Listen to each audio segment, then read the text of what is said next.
Hi, ഇനി നമ്മൾ നോക്കാൻ പോകുന്നത് നവംബർ 5-ലെ കറണ്ട് അഫയേഴ്സ് ആണ്. ഇന്നലെ അപ്ലോഡ് ചെയ്തിട്ടുള്ള എല്ലാ വീഡിയോസും കണ്ടിട്ടുണ്ടാവും, പഠിച്ചിട്ടുണ്ടാവും.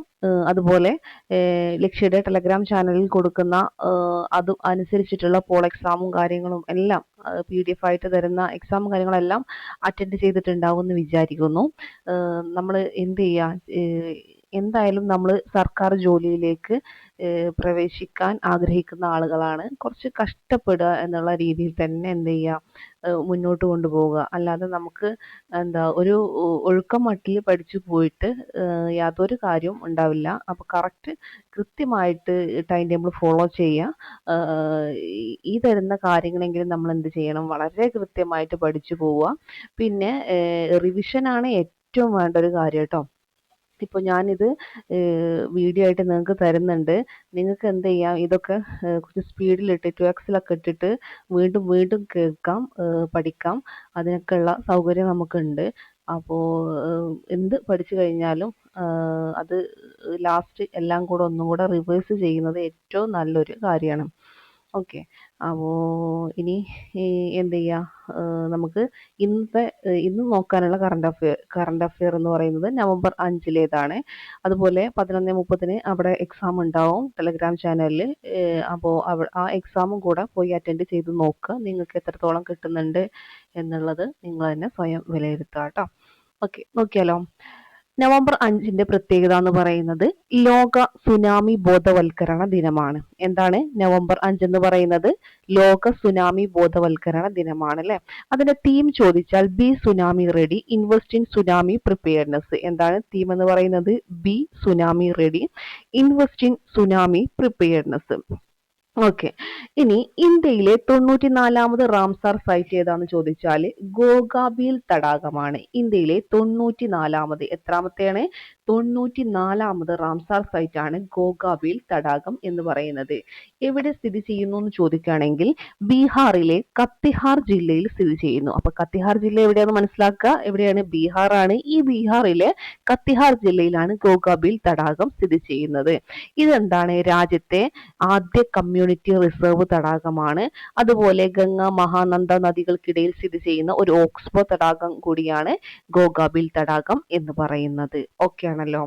അടുത്ത ക്വസ്റ്റ്യൻ എന്ന് പറയുന്നത് US-ലെ ബോസ്റ്റൺ ഗ്ലോബൽ ഫോറത്തിന്റെ, അതായത് BGF-ന്റെ 2025-ലെ World Leader for Peace and Security പുരസ്കാരത്തിന് അർഹനായത് ശ്രീ രവിശങ്കർ ആണ്.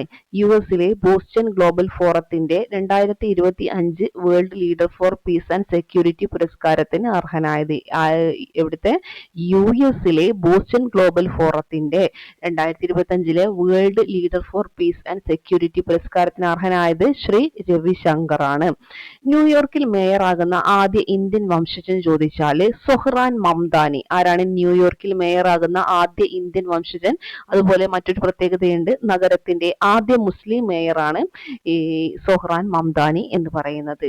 അതുപോലെ നഗര ചരിത്രത്തിലെ ഏറ്റവും പ്രായം കുറഞ്ഞ മേയർ എന്ന് ചോദിച്ചാലും ഏതെന്ന് പറയണം? ന്യൂയോർക്ക് നഗര ചരിത്രത്തിലെ ഏറ്റവും പ്രായം കുറഞ്ഞ മേയർ കൂടിയാണ് സൊഹ്റാൻ മംദാനി എന്ന് പറയുന്നത്. അദ്ദേഹം എന്താണ്? ആദ്യ ഇന്ത്യൻ വംശജനാണ്. അതുപോലെ ആദ്യ മുസ്ലിം മേയറാണ്. ഏറ്റവും പ്രായം കുറഞ്ഞ മേയറാണ്. കിട്ടിയെന്ന് വിചാരിക്കുന്നു. അടുത്തത് ഉത്തർപ്രദേശിൽ നിലവിൽ വരുന്ന പുതിയ ഒരു ജില്ലയാണ് കല്യാൺ സിംഗ് നഗർ എന്ന് പറയുന്നത്. എവിടെയാണ്? ഉത്തർപ്രദേശിൽ നിലവിൽ വരുന്ന പുതിയ ജില്ലയാണ്. ഏതാണ്? കല്യാൺ സിംഗ് നഗർ. ഉത്തർപ്രദേശിലെ എത്രാമത്തെ ജില്ലയാണ് കല്യാൺ സിംഗ് നഗർ എന്ന് ചോദിച്ചാൽ 76ാമത്തെ ജില്ലയാണ്. 76ാമത്തെ ജില്ലയാണ്. ഇനി 2025 ഒക്ടോബറിലെ Centre for Research on Energy and Clean Air പ്രതിമാസ വായു ഗുണനിലവാര റിപ്പോർട്ട് പ്രകാരം ഇന്ത്യയിലെ ഏറ്റവും വായു മലിനമായ നഗരം ഏതെന്ന് ചോദിച്ചാൽ വായു മലിനമായ നഗരമാണ് ചോദിച്ചിട്ടുള്ളത്. ഏതാണ്?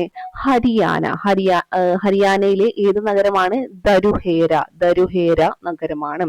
അപ്പൊ 2025 ഒക്ടോബറിലെ Centre for Research on Energy and Clean എയറിന്റെ പ്രതിമാസ വായു ഗുണനിലവാര റിപ്പോർട്ട് പ്രകാരം എന്താണ്? സെന്റർ ഫോർ CREA അല്ലെ, Centre for Research on Energy and Clean എയറിന്റെ പ്രതിമാസ വായു ഗുണനിലവാര റിപ്പോർട്ട് പ്രകാരം ഇന്ത്യയിലെ ഏറ്റവും വായു മലിനമായ നഗരം എന്ന് പറയുന്നത് ദരുഹേര. എവിടെയാണ്? ഏത് സംസ്ഥാനത്താണ്? ഹരിയാനയിലാണ്. ശുദ്ധവായു ഗുണനിലവാരത്തിൽ മുന്നിൽ നിൽക്കുന്ന ഇന്ത്യൻ നഗരം എന്ന് പറയുന്നത് മേഘാലയയിലെ ഷില്ലോങ് ആണ്. ശുദ്ധവായു ഗുണനിലവാരത്തിൽ മുന്നിൽ നിൽക്കുന്ന ഇന്ത്യൻ നഗരം അത് ചോദിച്ചാൽ മേഘാലയയിലെ ഷില്ലോങ് ആണ്. അപ്പം ദരുഹേര എന്താണ്? ഏറ്റവും വായുമലിനമായ നഗരമാണ്. പക്ഷെ ശുദ്ധവായു ഗുണനിലവാരത്തിൽ മുന്നിൽ ഏതാണ്? അത് ഷില്ലോങ് ആണ്, മേഘാലയയിലെ. അന്താരാഷ്ട്ര നാണയനിധിയുടെ അതായത് IMFന്റെ കണക്കുകൾ പ്രകാരം ആഗോളതലത്തിൽ മൊത്തം ആഭ്യന്തര ഉൽപാദനത്തിന്റെ അടിസ്ഥാനത്തിൽ, മൊത്തം ആഭ്യന്തര ഉൽപാദനം എന്ന് പറയുമ്പോൾ GDPയുടെ അടിസ്ഥാനത്തിൽ കടബാധ്യത കൂടിയ രാജ്യങ്ങളുടെ പട്ടികയിൽ ഒന്നാം സ്ഥാനം ജപ്പാനാണ്. ഇന്ത്യയുടെ സ്ഥാനം 35. കിട്ടിയോ? അന്താരാഷ്ട്ര നാണയനിധിയുടെ കണക്കുകൾ പ്രകാരം ആഗോളതലത്തിൽ മൊത്തം ആഭ്യന്തര ഉൽപാദനത്തിന്റെ അടിസ്ഥാനത്തിൽ കടബാധ്യത കൂടിയ രാജ്യങ്ങളുടെ പട്ടികയിൽ ഒന്നാം സ്ഥാനമാണ് ജപ്പാൻ എന്ന് പറയുന്നത്.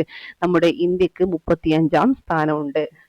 ഇനി 2025 സംസ്ഥാന സ്കൂൾ ശാസ്ത്രോത്സവത്തിന്റെ വേദി എന്ന് പറയുന്നത് പാലക്കാടാണ്.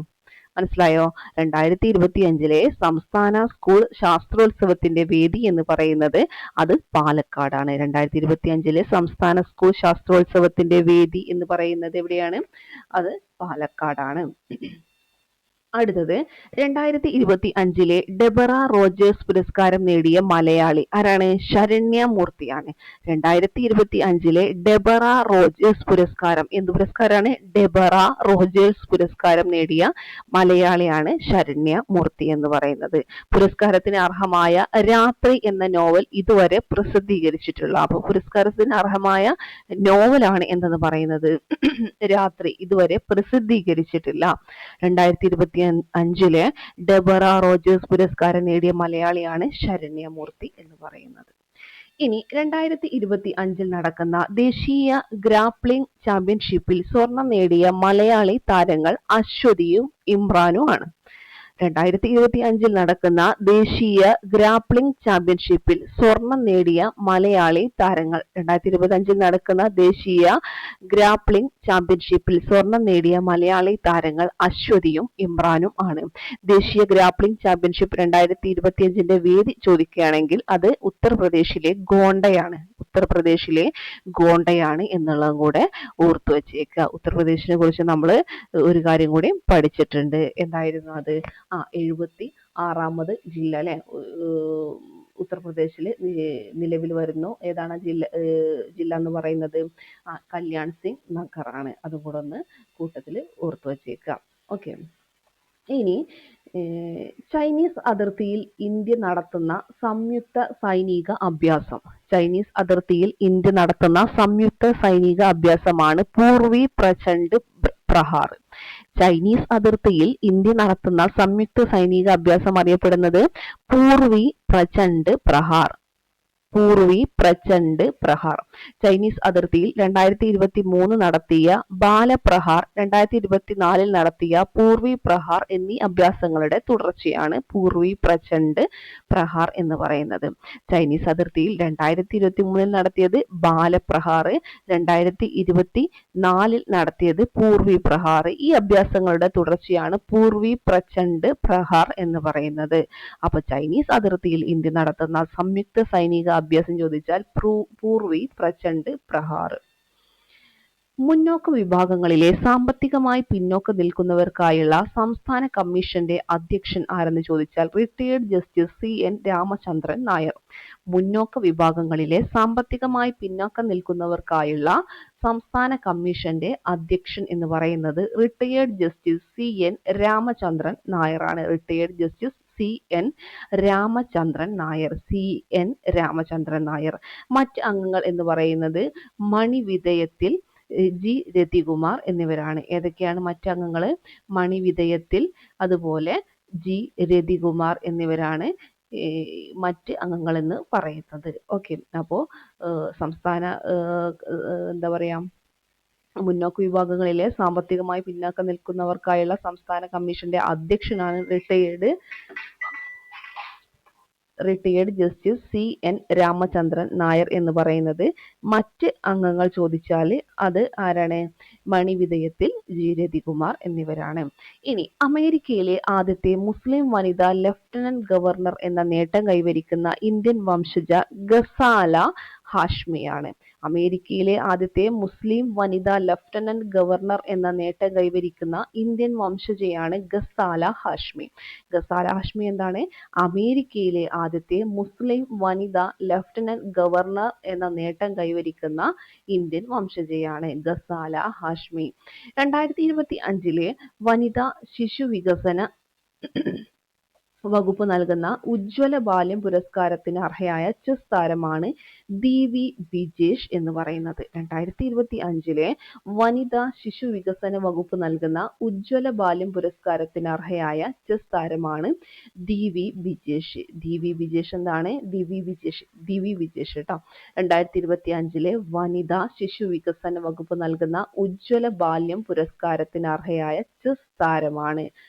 ചെസ് താരമാണ് ദിവി വിജേഷ് എന്ന് പറയുന്നത്.